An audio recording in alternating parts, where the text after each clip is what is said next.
By far, some of my all-time favorite games come from the brilliant people at Tecmo.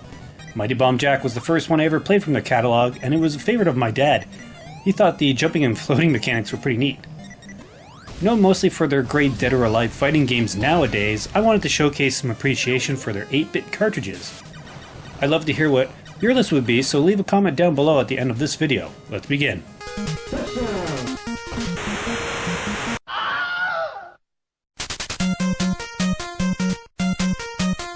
Ask game players of a certain generation what their favorite wrestling game was, and you'll usually get two answers: Pro Wrestling and Tecmo World Wrestling. For the time, TWW had quite the impressive list of moves you could pull off.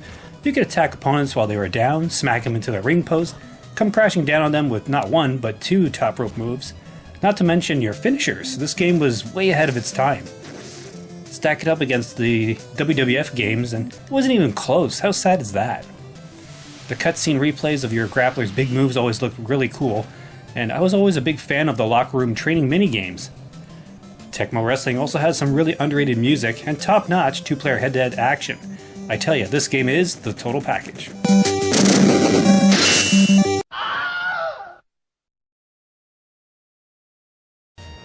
Rygar was an interesting cart with the disc armor attack and the floaty jump mechanics. I never grew up with this game as a kid, and I had no nostalgia whatsoever with it.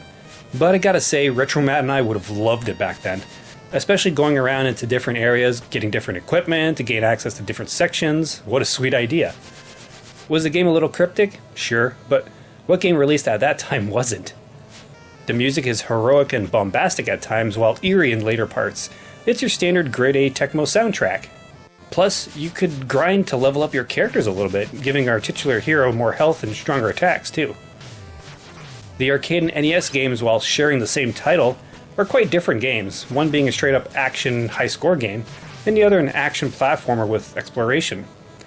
I say the NES port is the definitive Rygar experience, but what do I know, eh?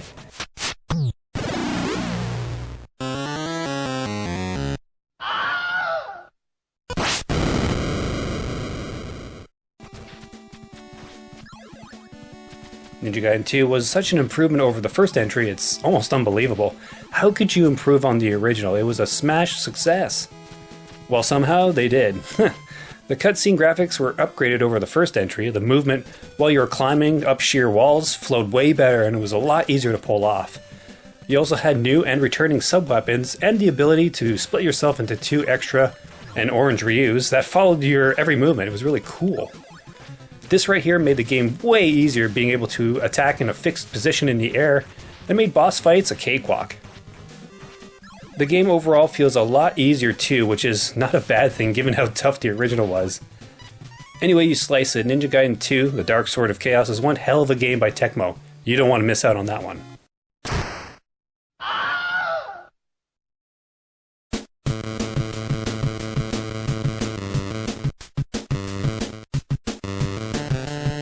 Now, some game players love the original Tecmo Bowl for its simplicity and quick arcade gameplay, as do I, but Tecmo Super Bowl is like on steroids. A fast and crazy good simulation of the Gridiron Gang, if there ever was one. It has some sweet, nice looking cutscenes during big plays. You've got an expanded playbook from 4 to 8 plays now, a full-on season mode that keeps track of your stats, preseason mode, official NFL teams and players license, updated rosters for the time, fumbles, injuries, just more. Everything you love about Tecmo Bowl is here, but cranked up to the max. This game is the football game to nab. Great for the hardcore players and great for newcomers. TSB is an absolute touchdown of a cart.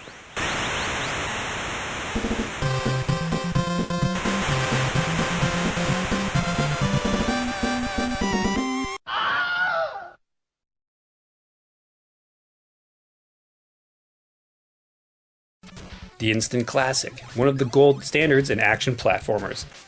This game right here made me a lifelong fan of video games. Seriously, the Tecmo Theater, as it was called, style of cutscenes were gorgeous to look at. Hell, this game spawned numerous imitators that did their own spin on it. Styanax, Double Dragon 2, Batman, Vice Project Doom, the list goes on and on. The driving beats of the music kept me going forward even if I would die, a million times on one particular level, and overall I think this is one of Tecmo's finest tracks. Yes, I have heavy nostalgia as I grew up with the game. My dad used to narrate the cutscenes to his boys, and we would go running to find him screaming we made it to a new level. Come read it to us. But barring that nostalgia, I still think this is the best action game Tecmo ever put out. Razor-sharp controls, excellent graphics, intense challenge, but still fair with unlimited continues. While Ninja Gaiden 2 might be a massive improvement over the original Ninja Gaiden will always be tops, for me, from the good people at Tecmo.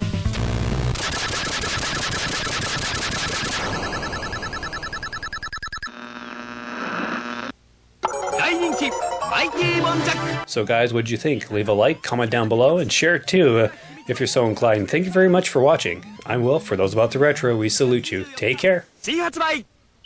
クリエイティブソフトテクそ